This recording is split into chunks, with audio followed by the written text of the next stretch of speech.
Hey everyone, it's Rock for Cash, People's Champ, coming to you live from Cash Stadium, and welcome back to the channel and Merry Christmas to you all.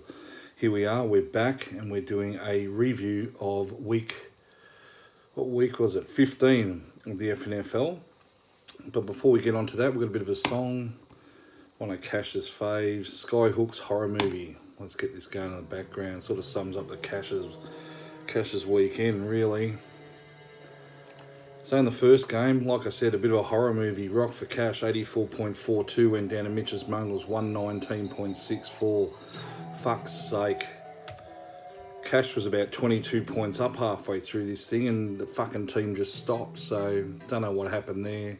But well done to you men, through to the semi-finals of the FNFL. For Mitch's Mongrels, Kyler Murray, 32. McKissick 21, Singletree 15, Godwin 11 and Gould 10. For the Cash, Rogers got 13, David Johnson 18, Diggs 20 and Antonio Brown 17.8, including his first touchdown for the Bucks. Like I said, a bit of a horror movie, leading quite comfortably till about halfway through, and then fucking wheels just fell off.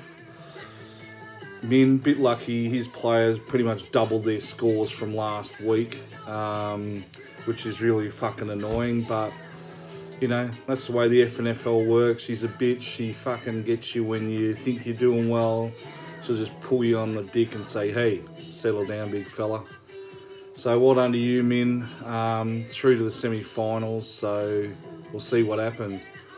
In the next game, bit one-sided this one, the dark side through to their semi-final, also beating Archie's All-Stars.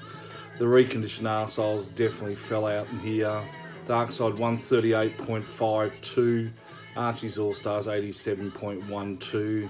Led beautifully across the board. Tannehill got 36, Fournette got 20. Davis got 19, Kelchi got 18, Bass got 10, Cardinals got 10 for Archie's. Woods got 18, Robinson 10, Taylor 17, Zerline 13 and the Bills 15. But yeah, look, eventually if you keep wearing something down, eventually it will break. And that's what happened with the Altar Boys arseholes in this one. Couldn't keep up with the dark side. The dark side absolutely flying at the moment. So yeah, they're going to be tough to beat.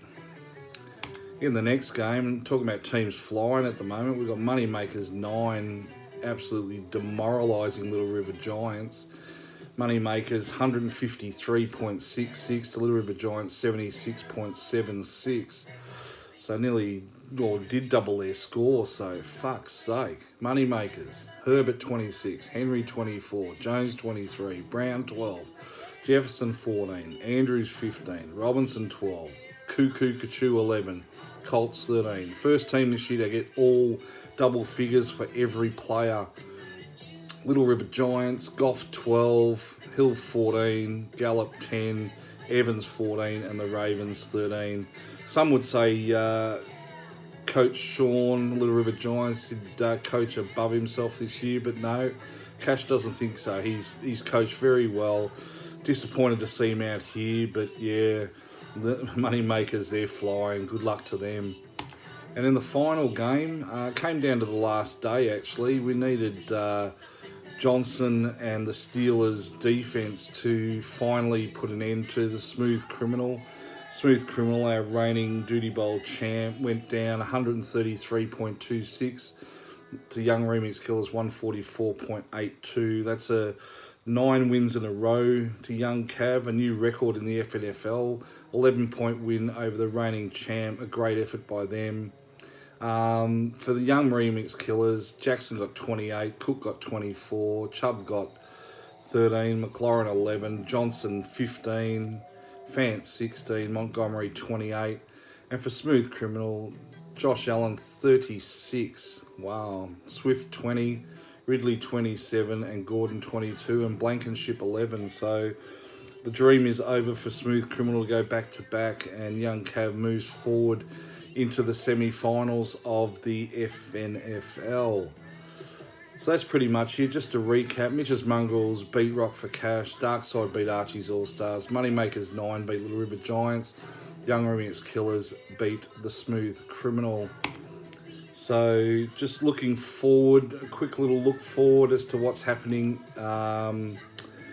in week 16 of the FNFL. All teams will be involved here. In the first game, the Dark Side take on Moneymakers 9, winner into the Duty Bowl, loser into the Machadi, and in the other semi-final, we've got Mitch's Mungles and Young Remix Killers, winner to the Duty Bowl, the loser to the Machadi. In the next tier, the second tier, we've got Rock for Cash against Smooth Criminal, and Archie's All-Stars and Little River Giants. The winner of these two matches goes through to face in the Dodgy Bowl, and the losers will drop down and play in the Finkel Bowl. And in Tier 3, we've got Sheba Kamini up against Team Mazza and Little Waiters up against the Browns. Winners of those will go through and play in the Leroy, and the loser will have the honour of playing in the Sacco. So yeah, so make sure you get your teams in, make sure they're all set. We've also got the semi-finals of the FNFL Cup this week. We've got Sheba Kamini up against Little Waiters, and in the other one we have the same game that's happening in the FNFL. We've got Mitch's Mungles up against Young Remix Killers. So good luck to those 4 teams. So that's pretty much it for week 15 of the FNFL. Cash is very disappointed. Felt he should have gone through. Probably would have gone the whole way just for shits and gigs, but, you know, didn't happen. So we just got to move on. This week we've got Smooth Criminal. We've got to beat her, and then we'll just see what happens from then. So hopefully you had a good week 15 for those that won. Those that lost, well, come down and meet me at the Room of Mirrors. I'll be having a hard look at myself too. So with that, that's the cash out.